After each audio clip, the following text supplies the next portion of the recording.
In light of his statements towards the same character who has to act on these things, he seems very unforgiving.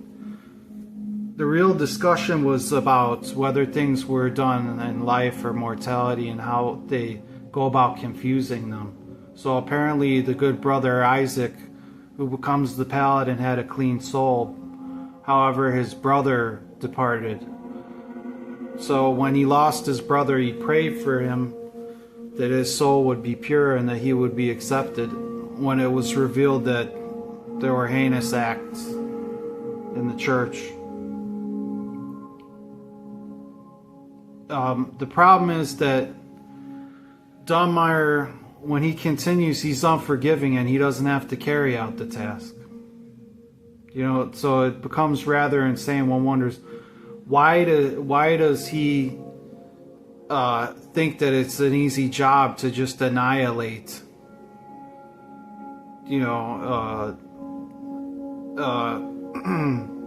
all these different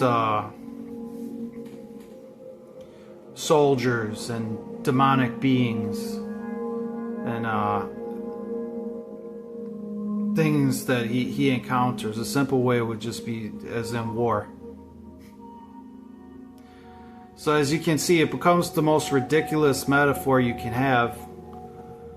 However, when one compares to the heinous things that they've seen in life, there is a light. This other guy who only exists in the dark realm, which is Molehue. And he reminds us of some people we may have met, what we've seen in the past. Really heinous things we shouldn't have had been exposed to at all. But what we're taught is that we're to accept this as a normal part of life. It's really always the same issue, withdrawing from school. We have to have our nose or face put in that. So perhaps something's eluding me here. The simple premise is the fact that he and Sophicia may actually be rightful neighbors, being the motivating factor. It's no one else's business. So when Isaac rescues her somehow from the Skyrest, it becomes very deep, but clearly the happiest ending. So then the question becomes the other disappearing NPCs. But that's the first happy ending you can have in this game, I guarantee you, because if there's any two characters that are going to get each other to settle down, it's Sophicia and Isaac. I'm not being technical here, I'm just being very simple. So my view based on Dunmire is that when he's speaking above the heads of people. He's really speaking at this practice that's taking place, which is called intermarriage between the generations, which is unacceptable. And they're erroneous or ridiculous beliefs, which is why it gets more into the real, more fascinating components of the game, like demonology and angels and stuff like that. However, the core components are based on the writings of J.R.R. Tolkien. But this is translated by following the character, especially his appearance, Shadow of War, Lords of the Fallen. See, and I'm really sick of it, but so, the idea is, the problematic idea is megalomania, if you're not to consider all of these things real or whatever. But the Sphesian complex is a constant problem because it deals with slave making.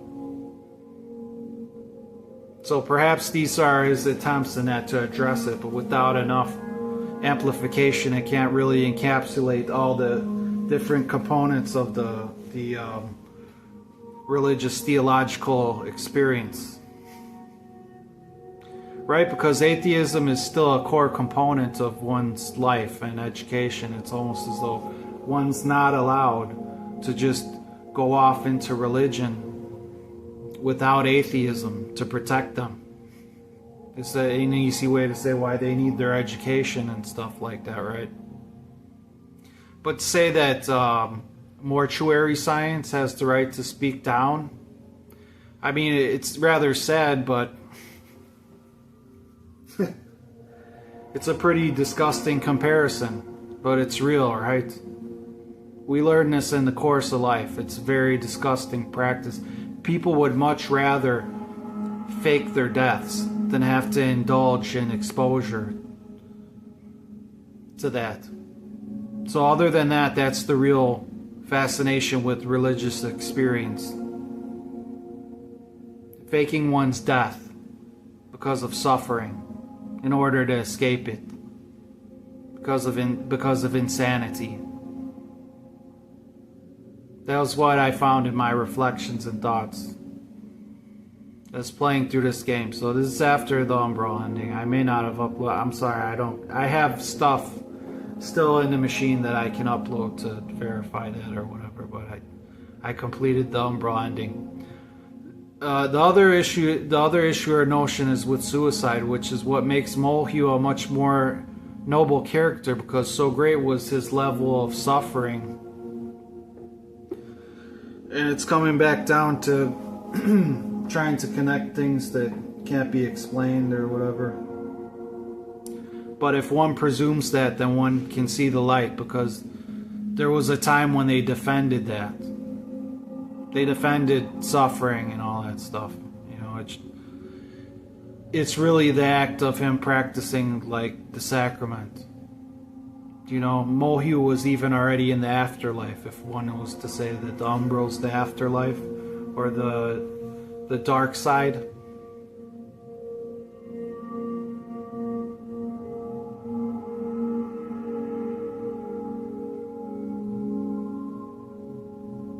And it was because even though he was in the afterlife, and it's a very ridiculous notion, even though he was in the afterlife, unless you can fit it someplace else, even though he was in the afterlife, he continued to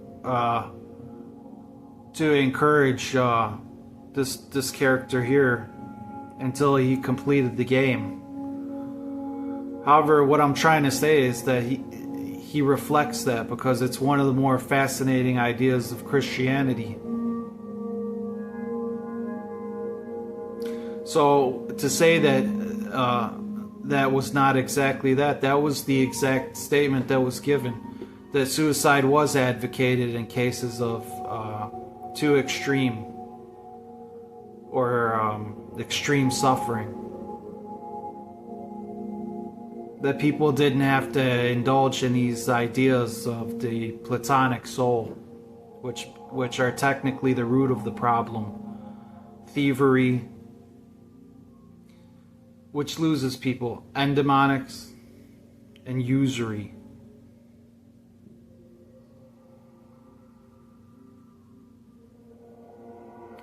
Okay, so what speakers are beggars, and that was what this is when philosophy comes into play. The problem is when you shock people, when you speak and try to empty their pockets, you're stealing from them. It's a form of thievery.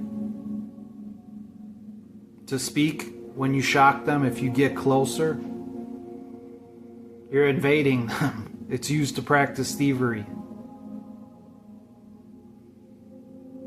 So the more stubborn you are about it, right, the more obvious it becomes. So the idea with the church was that there were holy orders, right? But one of them was not speaking, not disrupting others, right? But the more important point was that as this was in the streets, that there would be no reasons for problems.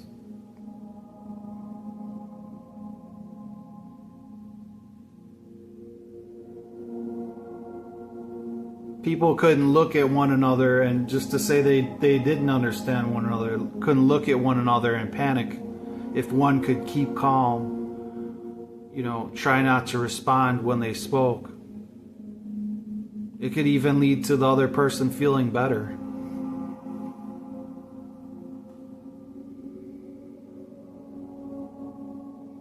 So try to go easy on yourselves today.